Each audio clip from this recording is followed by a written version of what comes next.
Probably should have blurred that out, but it's a temp tag. Who cares? All right. So I've plugged this in since I've been home. I'm on the 120 watt now, and we're gonna step inside here. So as you can see, we're now charging at 4 miles per hour.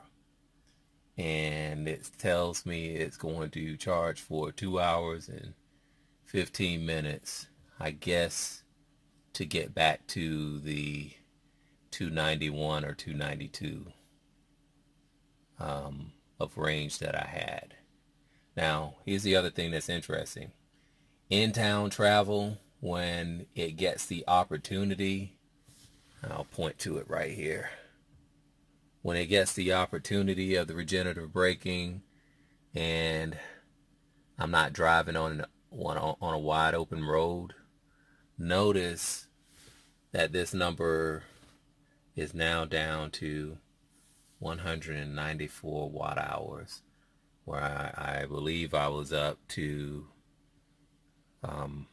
almost 300 watt hours, if I'm not, watt hours per mile, if I'm not mistaken, around feels like it was around 294, 291 when I was on the highway. So when it comes down to highway driving, normal highway driving, as I talked about in maybe an earlier video, that was a bit much for the vehicle.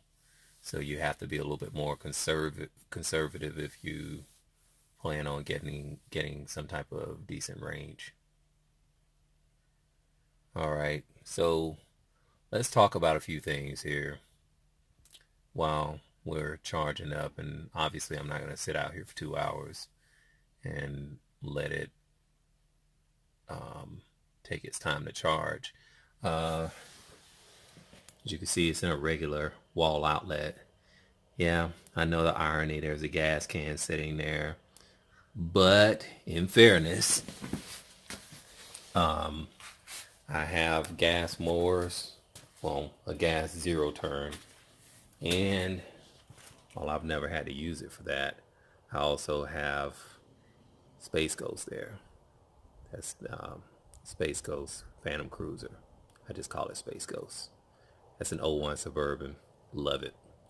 So, as you can see, I'm at very opposite ends of the spectrum.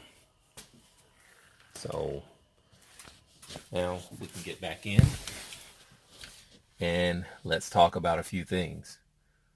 First of all, we talked about the lights on here. Although I'm not into the minimalist design, I think that minimalist design is pretty cool. The AC, as everybody's touted about, is pretty cool. Surprisingly, all the roof, I know you think you see my garage door maybe through some type of the hood of the vehicle being taken up, but it's glass all the way. The roof of the vehicle is glass all the way down to the trunk. And I'm sorry that my garage door is in the way, but it's just taking a picture. With the exception of this cross pillar here that goes the length of the car, and I'm pretty sure it's reinforced somehow. I'll step back a little bit more. It's all glass. Now, we traveled back going westbound. So we were traveling into the sun around around 2 o'clock, maybe even 3 o'clock. So as we traveled into the sun, I didn't feel any ill effects of the sun coming in through the roof of the vehicle. Now you do get some heat gain coming in through the windshield. So we did keep the AC on. You'll probably notice in that other video, we had AC on at about 71, but it was on, the fan was on really low cool. And I think you can see that here. But let's see what we had the fan on. Let's take a peek.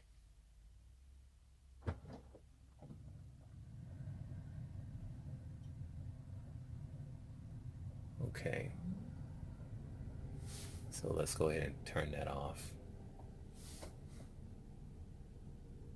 Um, and well, it doesn't tell me where I have it on fan, it seems. Let me press this here. Nope, that was just a toggle on and off. Let's hit that again. Nothing. I guess because it's on auto or whatever. But I'm going to turn it back off. Well, whatever we had it on, it was a gentle breeze. We didn't have it on blast and whatnot. It was just enough. If you did a lot of traveling, you know, in an old school vehicle or just a regular vehicle, you'd probably have it on 1 for most of a highway or most of an expressway trip. You know, when you're traveling over an hour or so, you probably have it on 1, and we had it to the equivalent of that. So there was pretty much no need for us to run the AC on blast. So it kept us cool. Ironically, it was only about 72 degrees out today, but I guess since it wasn't cloudy and we were getting the full benefit of the sun, it was shining down pretty strong.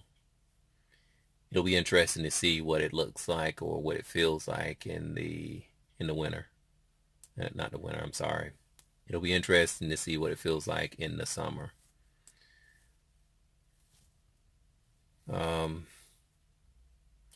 Now, one of the other things that we did figure out is if you look down here, that this is where these chargers are, or charge ports are. They don't charge that fast. So luckily we have a cigarette lighter outlet in here that's in this middle compartment down here, right here. We have that cigarette lighter compartment. I'm going to plug my normal 12 volt 6-port USB charger in there and see how that goes versus getting the charge from the vehicle, because usually the Galaxy Note 9s that we have will usually charge in about an hour from like 20%. I don't know if I'm exaggerating on that or what, but it charges pretty fast. And you can basically tell when your phone's charging slow. So that's one little beef. So I'm definitely not going out to get that that wireless charger from Evanex now, charging off of that port, and because I'm pretty sure it'll be even slower. So we're not doing that. Now, the other beef I have here that people may not understand.